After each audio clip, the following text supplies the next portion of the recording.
एक और आरोप कि 24 से पहले राम मंदिर में प्राण प्रतिष्ठा भी हो जाएगी जनवरी में, और चुनाव से पहले मथुरा की एंट्री हो गई है। अब मथुरा के नाम पर उत्तर प्रदेश के जरिए एक बड़ा मैसेज देने की कोशिश, देखिए उत्तर प्रदेश में सरकार बन चुकी है जी, और मैं क्योंकि उत्तर प्रदेश से सांसद हूं तो बड़ी ही विनम्रता से कहना चाहती हूं कि 2022 में जब विधानसभा का चुनाव चल रहा था तो एक गली में जाकर नमाज अता कर रहे थे, दूसरी गली में जाकर मंदिर में प्रवेश करने का दुस्साहस कर रहे थे। तो उत्तर प्रदेश ने भी इनको परखा, देखा, जाना और रिजेक्ट कर दिया।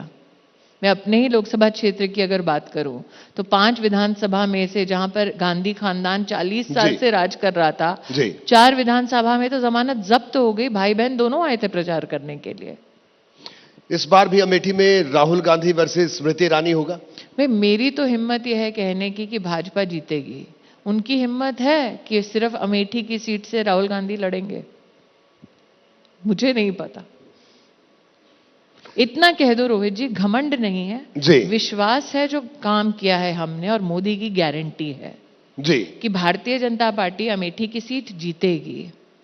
क्या इतना ही विश्वास कांग्रेस के किसी कार्यकर्ता में है कि नहीं राहुल जी लड़ेंगे तो सिर्फ अमेठी से लड़ेंगे और किसी सीट से नहीं लड़ेंगे? जी स्मृति जी, अगर ये इंडिया अलायंस की जो बात हो रही है और उत्तर प्रदेश, विनम्रता से बता दूं कि पहली बार अलायंस नहीं हुआ है। जो उत्तर प्रदेश की राजनीति जानते हैं तो ये अलायंस मैं अमेठी में हरा चुकी हूं। अमेठी में राहुल गांधी अकेले नहीं लड़े थे, सपा बसपा के संग मिलकर लड़े थे जी। तो जो व्यक्ति अपना चुनाव अपने दम पे नहीं लड़ सकता वो किस घटक दल का नेता बनने की औकात रखता है बताइए? नहीं, अगर ये अलायंस होता है और खास तौर पे दक्षिण की बात होती है, देखिए तो दक्षिण में आपको नुकसान नहीं होगा? आपको नहीं लगता कि 131 कह रही हूं, आपने पहले तो अपने ही प्रश्न का उत्तर दे दिया, कहा कि अगर अलायंस होता है तो आप ही खुद कन्विंस नहीं है जी। और मुझे लगता है आज की तारीख विशेष है जी कि जो लोग अपने ही सहयोगी दलों का अपमान कर रहे थे विधानसभा के चुनाव में अभी मध्य प्रदेश में, अब वो फोन लगा रहे हैं कि आइए मीटिंग करिए। तो आपको क्या लगता है, जो एक अंग्रेजी में शब्द है ना, जो chameleon leopard never changes their spots, तो आपको क्या लगता है कि इनके सहयोगी दलों को पता नहीं है कि इनके घमंड का क्या असर है उनकी राजनीति पर? आज की तारीख पे उन्होंने तय किया था कि सारे उनके सहयोगी दल एकजुट हो जाएंगे राहुल जी के नेतृत्व में जी। आया कोई? और मुझे लगता है इस अलायंस का सबसे बेहतरीन जवाब स्वयं ममता जी ने दिया है और कहा है कि जहां जहां राहुल गांधी हैं वहां हार निश्चित है जी।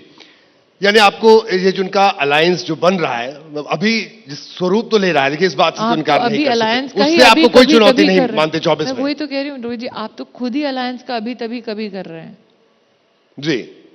तो मान लीजिए आप अलायंस दिल्ली की बोले, उनकी, मुझे नहीं पता, मैं उनकी प्रतिनिधि नहीं हूं, तो क्या आप मुझे ये कह रहे हैं कि केजरीवाल के पक्ष में कांग्रेस कोई भी सीट नहीं लड़ेगी, या केजरीवाल कांग्रेस की वजह से कोई भी सीट नहीं लड़ेंगे?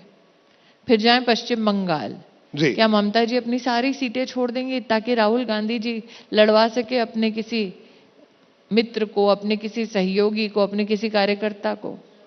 आप बिहार जाइए जी, क्या आप कह रहे हैं नीतीश कुमार हों या तेजस्वी जी हों, वो अपनी सारी सीटें कांग्रेस के लिए छोड़ देंगे? ऐसा होगा क्या? नहीं, बात स्वाभाविक है, सीट शेयरिंग अपने आप एक बड़ा इशू होगा, लेकिन उत्तर प्रदेश अभी तो अलायंस सबसे बड़ा इशू है कि नहीं है? वही प्रश्न चिन्ह है। जैसे ही घड़ी का काटा दोपहर 2:30 पे आए, बबीता जी का दिल सास बहू साजिश के लिए मचल जाए।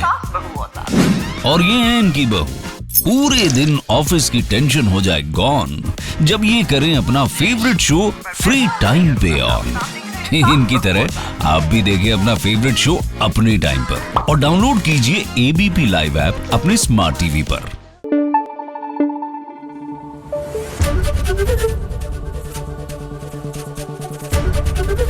एबीपी न्यूज आपको रखे आगे।